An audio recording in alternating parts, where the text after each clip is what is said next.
Alright guys, welcome back to what I guess is part 3 of this XB build. I know originally when I started this build I was discussing 824s. A lot of you when you saw discussion on social media or the groups, you saw discussion of 824s. I got to looking at math on that, and the subs are 90 pounds a piece, so 8 of them would be 720 pounds. That doesn't make for a good daily driver. That's pretty much a dedicated go, trailer it, take it, show it off rig. That's not what I want. I want something I can drive and take to shows and enjoy. So the 224 build you're seeing here is staying in here. That's the reason I'm putting the extra effort into the vehicle.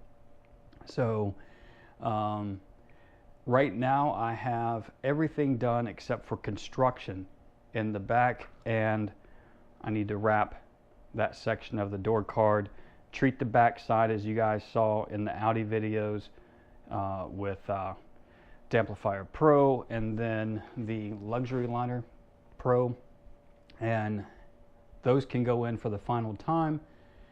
But the major thing right now is doing all the construction and fab work for the enclosure without messing up. I've got to do it all outside the vehicle. It has to be right so that I know when it goes in, everything's going to fit the way it should.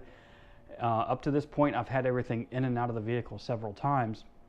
But what I'm doing today, this is one of the last things I need to do.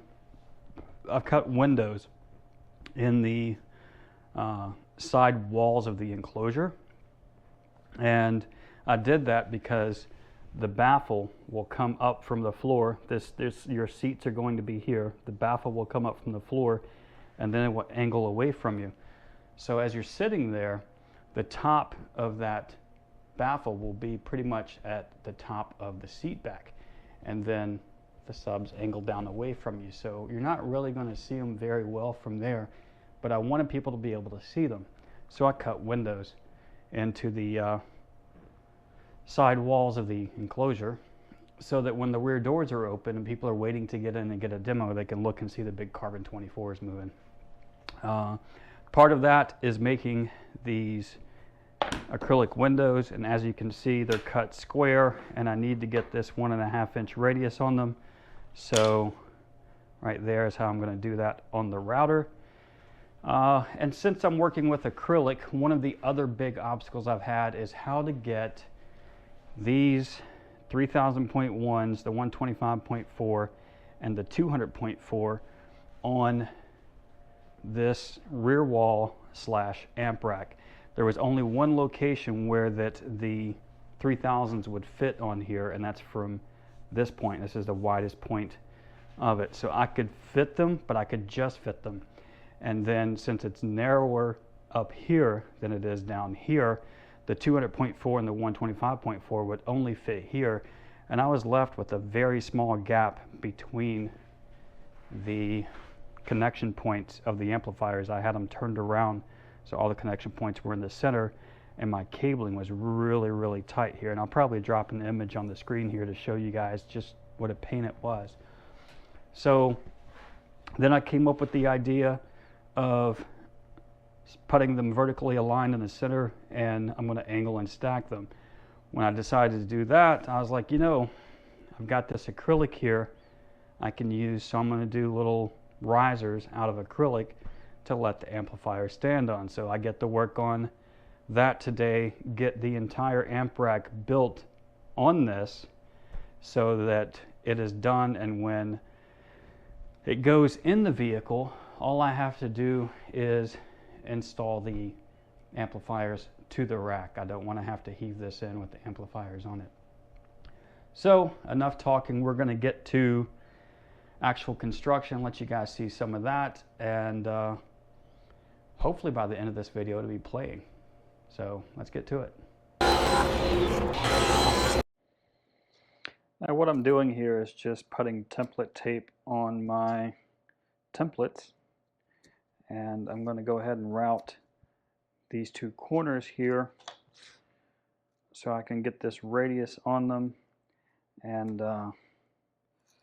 that will allow them to fit into the window of my rear side panels. So this template tape is just like a It's almost like a double-sided masking tape. You just stick it down to your template, pull off the backing paper, and then for what I'm doing here, I'm going to line it up on the corners, press it down, that's in place, and now I will move on to the other one. All right, now we're ready to hit the router.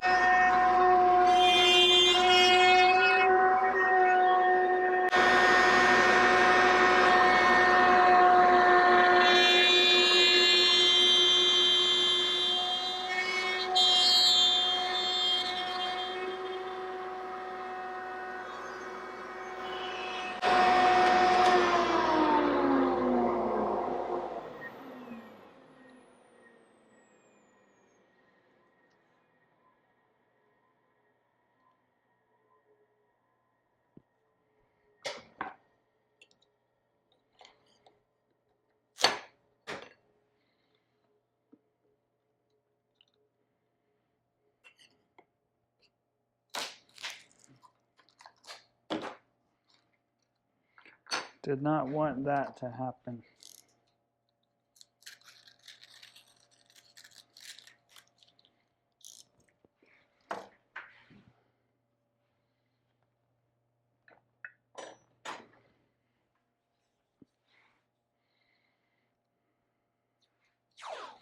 So I just tore the protective film on my acrylic here, so I'm just going to go ahead and mask it off with masking tape to give me protection there while I work with it. Now, this tool you guys saw here is an aircraft skin tool.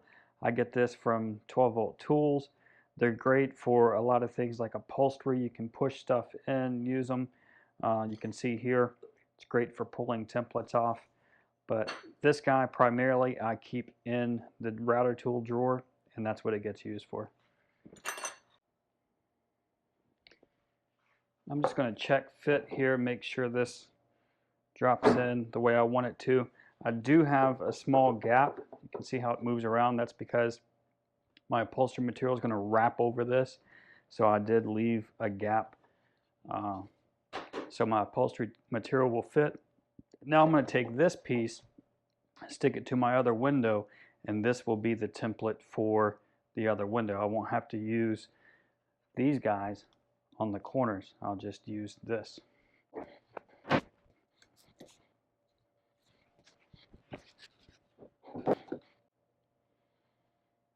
You guys see I'm using the table to align this. I've got my fingers on the ends getting everything where I want it, and then it's just a matter of pressing them together, making sure they're stuck. And they are. So now I'm going to use the first piece I cut as the template for the second piece.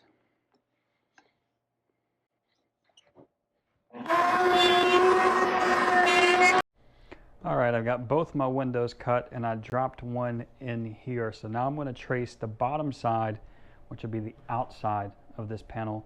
I'm going to trace the opening onto this and show you guys the next step in this process. All I'm doing here is tracing this so I can mark where I need my fasteners to go. So I have my line marked here for this opening, and what I will do is split the difference and I will lay out my fasteners on that dimension. And once I have one of these done, I can use this one as a template for all the locations for the second one, and then I just transfer those holes to the window or to the panel, and it's consistent from one side to the other. Okay, moving along, since I have my windows routed and they're round, I went ahead and laid out all of my holes for screws. You can see I laid it out here, and all I did was once I traced inside here, I went ahead, went half of that, and came around, laid everything out as far as half from here to where the edge of this window will be, and then marked center and came across on length and width, and then just started subdividing it.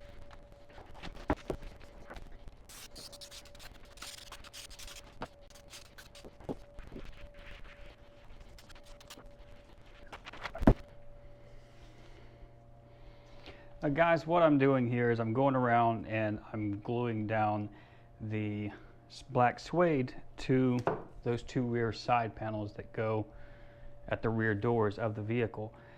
When I did the headliner video, a lot of people saw that I was spraying the surface of the Cellusorb and not spraying the headliner material as well. That sticks well, just spraying this Select product stuff.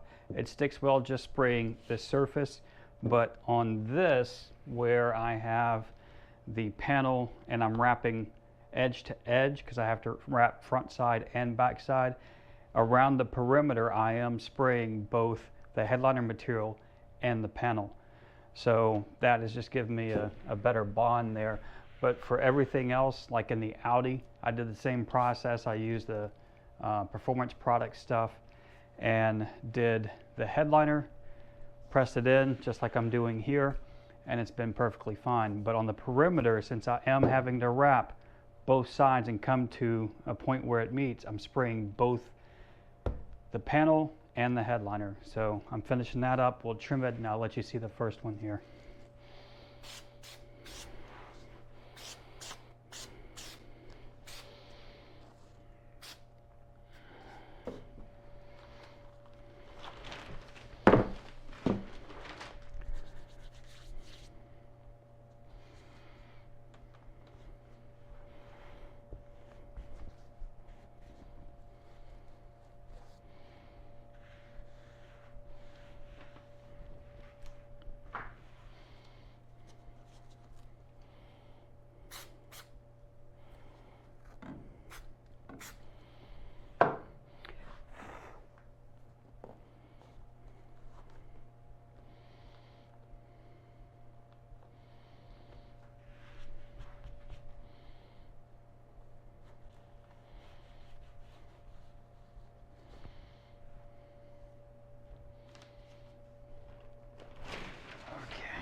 Where's my blade? There it is.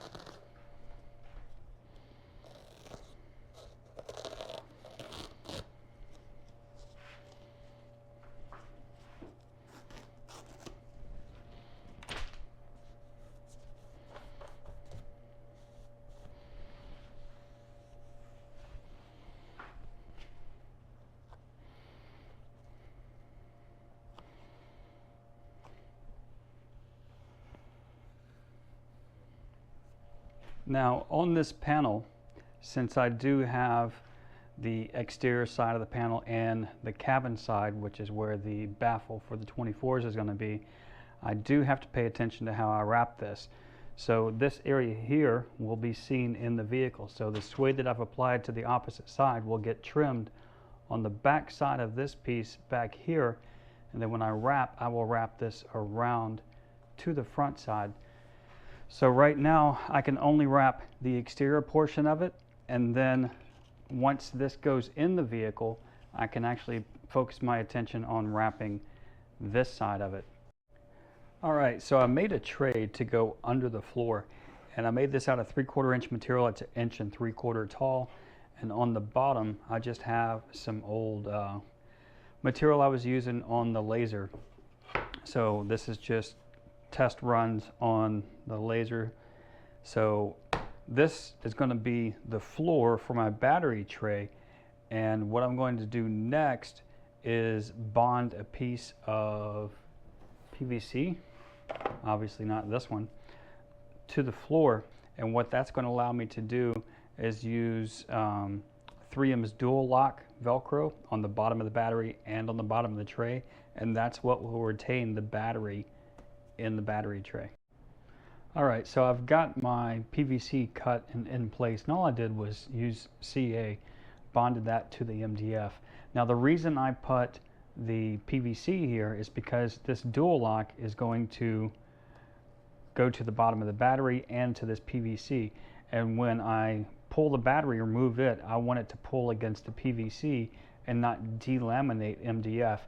Sometimes you guys will notice MDF does split. It is laminated because it's pressed in this direction.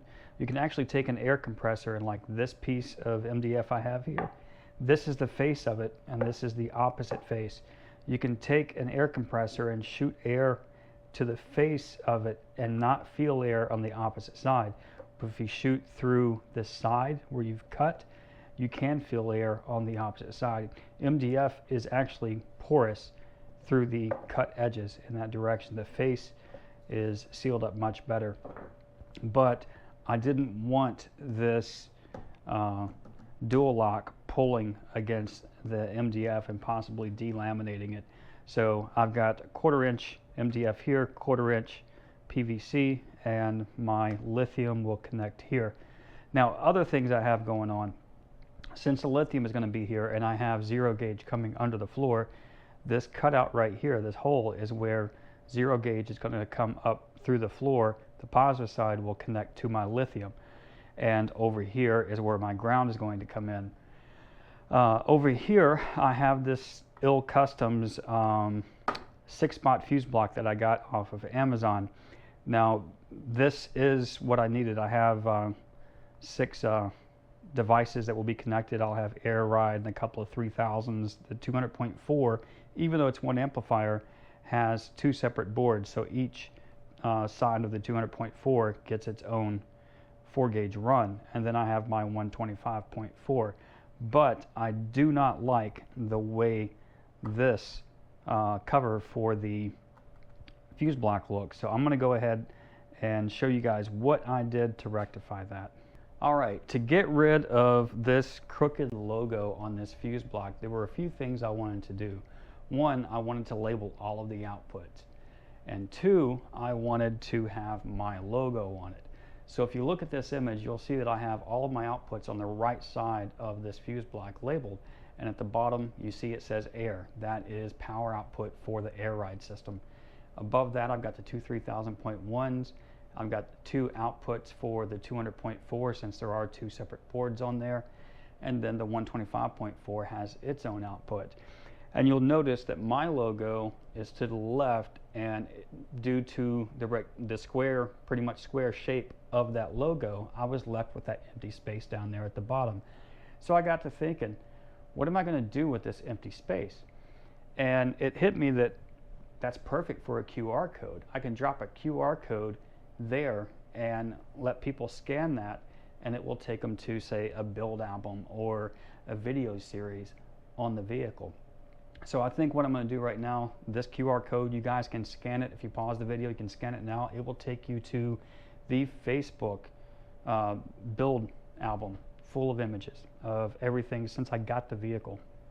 But at some point when the vehicle's done, I think I'm going to shoot a walkthrough video of the vehicle and let the QR code take them to that. So at that point I'll just make a new QR code, print out a new lid, and that'll be what they see. So yeah, let's take a look at progress.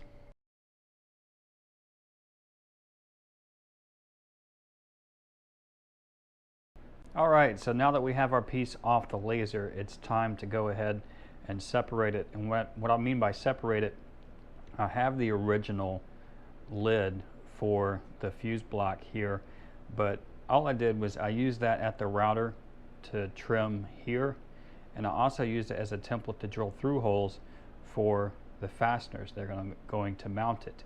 So if you notice in the video, I made 2 passes. I didn't need to do that. It's just when I clicked the layer in Lightburn, the file, that layer it was actually set for 4 passes, and I didn't realize that. So I ended up running 1 layer, and then it started this second layer. So I just let the second layer run and stopped it after the second layer of burn.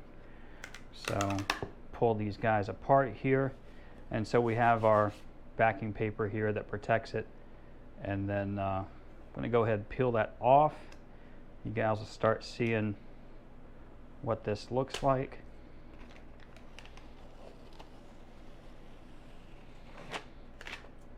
So there is, of course, it's got fingerprints on it, but if we bring our fuse block over here, I drop that guy down, and I can go ahead, get my fasteners in. So there is our lid, and yeah, I think that'll work. That'll look good. So here's the big thing. Let's check and see if our QR code works as it should on this acrylic. So I'm going to go ahead, scan. Look at that, it's recognizing the QR code, and it's pulling up the build log on Facebook just as I wanted it to. So I'm happy with that. That is ready to go in the vehicle. I'll probably sand and clean up the edge here a little bit. You can see how it's kind of at a certain angle. You can see it's kind of rough here. That's not my cut. My cuts are clean. I think that's just from the cut that was made by the manufacturer. All my cuts are clean. That one is not. That was the edge of the piece as it came. So there we go. That is 1 fuse block ready to go in the vehicle. Now, other things I have going on here, you can see I'm laying out all of my cabling. This is my air ride, the 3000.1, 3000.1, 200.4, 200.4, and 125.4. So I'm laying out the cabling and planning that here on the table before anything goes in the vehicle. So if I need to cut or modify this to route the cables the way I want to, I can tackle that now, because I will not have that opportunity in the vehicle. Over here, something I did, I made little risers to set the processor on, and what I'm going to do is run the power, ground, and remote in and out from the processor, out and under. And since I'm doing that, I want my RCAs to pretty much be symmetrical with the way power is coming into this thing. So instead of using A and B inputs like you would typically use, I'm going to use E and C. E will be left side, C will be right side, and that way I have a much nicer bend here than I would if I ran them stacked vertically into the processor. And that's going to allow me to take all this cabling, tuck it under the processor, and bring it out the back side. Now, the reason I'm looking at cabling now is because, remember, actually I can show you guys here, this point right here is where that vertical wall is going to come up. I have the port vertical wall. I have the opening for my IB baffle right here. So my processor, my battery, and my fuse block are right here in front of that opening for the IB baffle. Now, above that is the wall. That wall is going to serve as my amp rack, and that is what's going on here. I've got my center line drawn, and you can see each piece of acrylic. I've got centers marked, so I need to lay out and design this. And so all my cabling that goes from here for power, and guys, I bought a ton of copper cabling in the anticipation that I was going to be able to lay this out and you were going to see it. But you're not going to see it. Pretty much all you're going to see is equipment. And when I say equipment, I mean amplifiers, processor, battery, fuse block. That's all you're going to see in the vehicle. Most of the cabling will be completely hidden. You'll see cables between the battery and the fuse block, but the large majority of everything is going to be tucked away and hidden. The only thing that will really be on display in the final, in my mental image of the build, will be the amplifiers. So it's a lot of equipment in a small space, but it should be very clean overall. So that is things that I'm having to consider. I have power and RCA here. It's going to come out, and then I need to get it up this wall that's going here, and I do not want cabling seen. So that's going to be a fun challenge, and I believe what I'm going to do is run this out and come under, and then I'm going to have to come up the back side of the wall on the cabin side to make that happen. Same thing with the power cables. So I'm going to keep chugging along on this, and we'll get more progress done, but I'm going to stop this video here. I think I've gone on long enough for this one. And then I know I said at the beginning that maybe get it playing in this video, but due to duration of the video, I'm just going to end it here, and I will see you guys next time.